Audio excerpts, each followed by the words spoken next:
Volvamos un poquito para atrás y hablemos del Ditela, ¿no? Sí. De esas cosas maravillosas que existen en el Ditela, de Antes, eróticos en Technicolor fue uno, ¿no? Claro, cuando vuelvo Sí. de París, presento Eróticos en Technicolor, que eran 4 colchones con resortes que entraban uno en otro, se llamaban Eróticos, y después Revuélquese y Viva. Revuélquese viva. Y vino un crítico y ahí me gané el premio Ditela. Pero antes hacían muchas cosas. El Ditela era maravilloso. Pero Hablemos del Ditela porque mucha gente no sabe de qué estamos hablando, ¿no? Bueno, el Ditela era un lugar, un ámbito que quedaba en Florida, entre Paraguay y Marcelo T. de Alvear, donde íbamos todos nosotros, que teníamos 20 años, todos los días, a pensar ideas. Y nos financiaban las ideas. Por ejemplo, a mí la Menezunda me la financió Ditela, pero como al mismo tiempo era una institución muy seria que había importado autos y heladeras y todo eso, otras empresas, por ejemplo, a mí, 1 millón de pesos me dio Ditela, pero otro 1 millón de pesos conseguí yo de cosas gratis de las empresas. Entonces como que yo empecé a hacer gestión. Siendo artista plástica, empecé a trabajar con Rubén Santantonín en gestionar ese laberinto carísimo, que tardamos 3 meses en hacerlo y estuvo 15 días en exhibición, nada más. Después hubo que desarmar, en medio de un museo que traía obras de arte europeas como de Buffet, y había Picasso y había todo, que eran las primeras salas del Ditela. Entonces lo que hacía de bueno el Ditela, primero que importaba originales y los mostraba gratis, y después auspiciaba, por el genio de Romero Brest, las obras de todos estos artistas jóvenes que hacían experiencias que después destruían. I give her all my love, that's all I do. And if you saw my love, you'd love her too. I love her. Hablemos de la Menezunda, ¿no? ¿Cómo era eso? Y bueno, la Menezunda era un laberinto que la gente entraba en un túnel de neón con olor a fritura, porque era la sensación abstracta De lo cotidiano, ¿no? de la calle Lavalle. Claro. Entonces entraba y tenía 2 entradas. Una que subía por un túnel de televisión y bajaba por un dormitorio con una pareja real en la cama, y otra que subías y te caías en el dormitorio real. Después bajabas al interior de una mujer, ahí te podías perder del cerebro de una mujer que estaba toda maquillada por dentro y te hacían masajes o te maquillaban, te cambiaban la personalidad.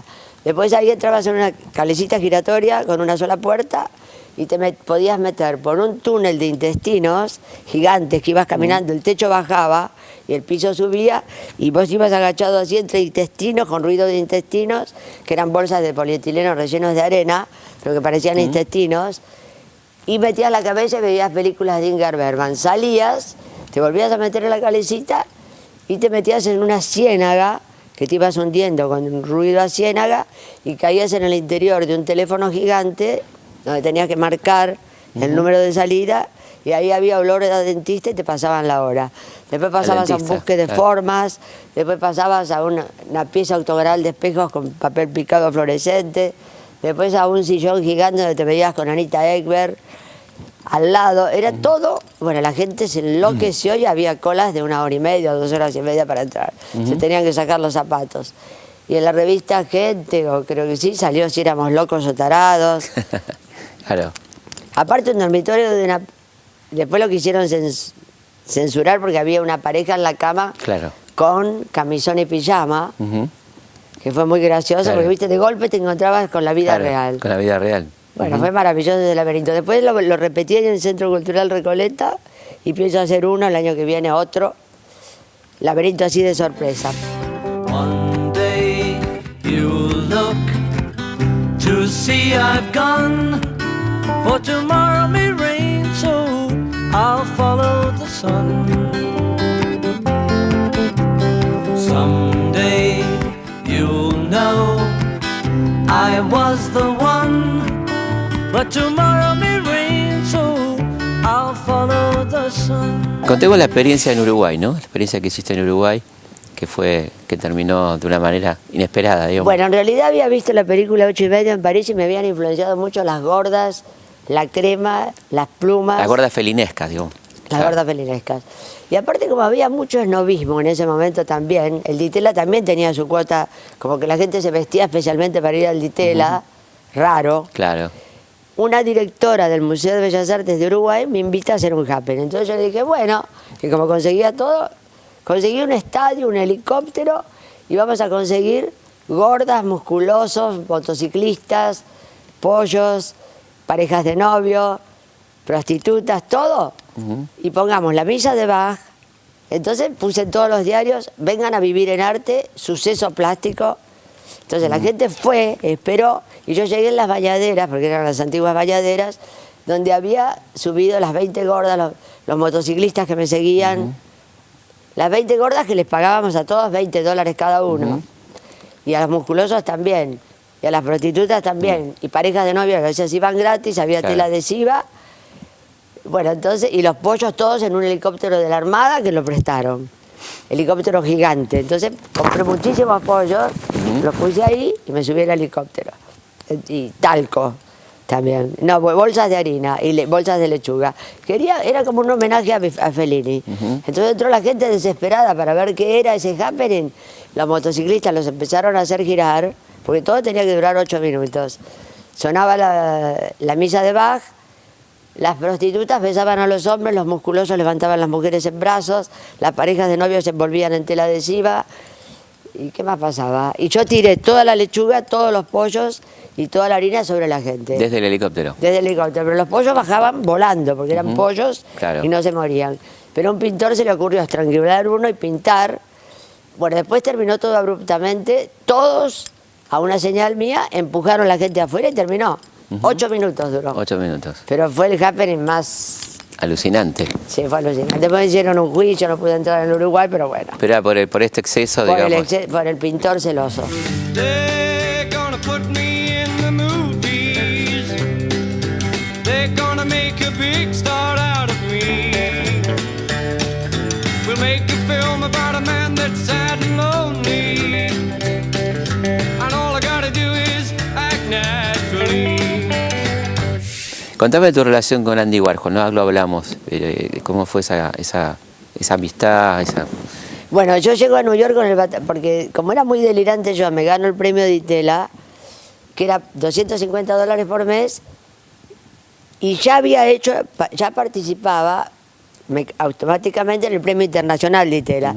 Pero el premio internacional de Itela gasto la mitad del premio en crear el batacazo, que era un laberinto también, que la gente subía, había jugadores de fútbol, conejos vivos, moscas vivas entre vidrios, y la gente subía, se largaba por un tobogán, caminaba por una mujer gigante, se metía en el mundo, era el mundo del Playboy, se metía por el mundo del cosmonauta y atravesaba un túnel de abejas. Entonces esa obra, yo llego a New York sin conocer a nadie, con muy poca plata, y lo voy a ver a Leo Castelli, que era el marchand más fantástico, y me dice, bueno, el 6 de febrero acá tiene una galería. Y era un socio de él que se llamaba Bianchini.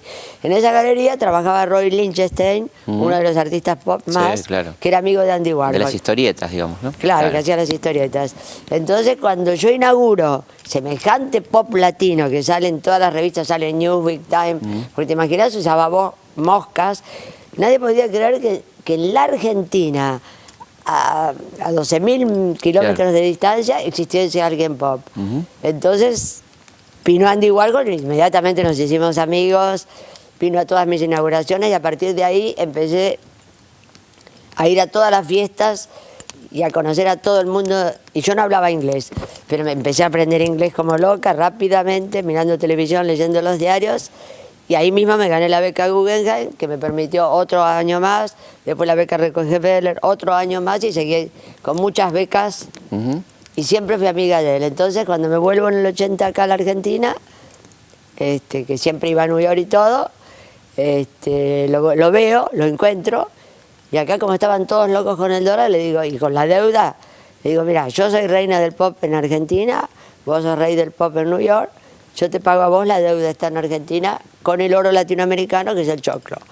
Porque en realidad ya le dimos de comer en la Primera y Segunda Guerra Mundial a todo el mundo. Entonces Sí. la deuda está paga porque Totalmente.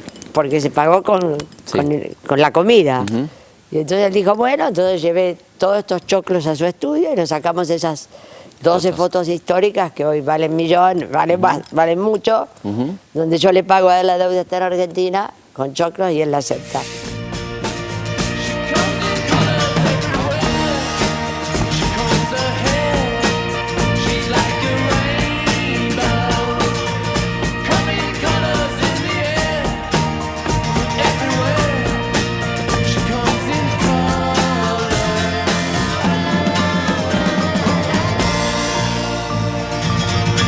Y después tuvimos el obelisco de Pan Dulce, ¿no?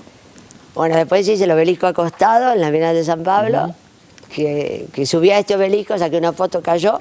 Bueno, ahí empieza el tema mío del arte efímero, porque una cosa es la performance y el happening, pero el arte efímero son obras que demandan muchísimo tiempo y después se deshacen en un instante. Como lo de Gardel, ¿no? Lo que hiciste con Gardel también. Claro, Gardel trabajé 2 meses en Medellín, haciendo esa escultura de hierro de 17 metros recubierta de algodón, que se quemó en 10 minutos. Pero que fue genial y todo el mundo recuerda. Después el obelisco de Pan Dulce, que eran 30.000 pan dulces, la gente se los comió. El obelisco acostado, que después de 4 meses de hacerlo, duró una bienal.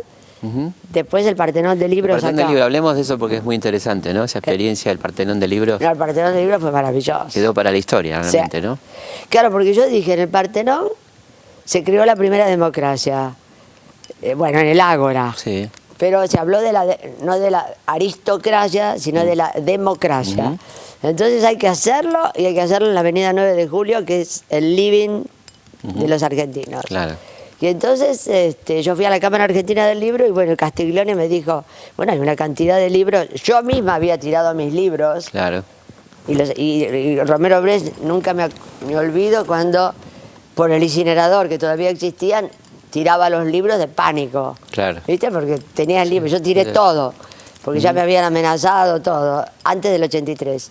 Y me dijo, hay una cantidad de libros escondidos en los editoriales, en 38 editoriales. Bueno, él mandó una carta a las editoriales y las editoriales me dieron 30.000 libros, que eran en ruso, había libros de Fidel Castro, libros de medicina prohibidos, libros de textos escolares prohibidos. Y entonces todo el mundo, por amor a la democracia, lo hicimos gratis. Acro, que fue la compañía, me lo rebajó a la mitad. En ese momento, Grupo de Empresas Macri, no sé por qué, porque se enamoró de una chica amiga mía, no sé qué, dio la mitad para pagar Acro, y después todo lo demás se hizo gratis.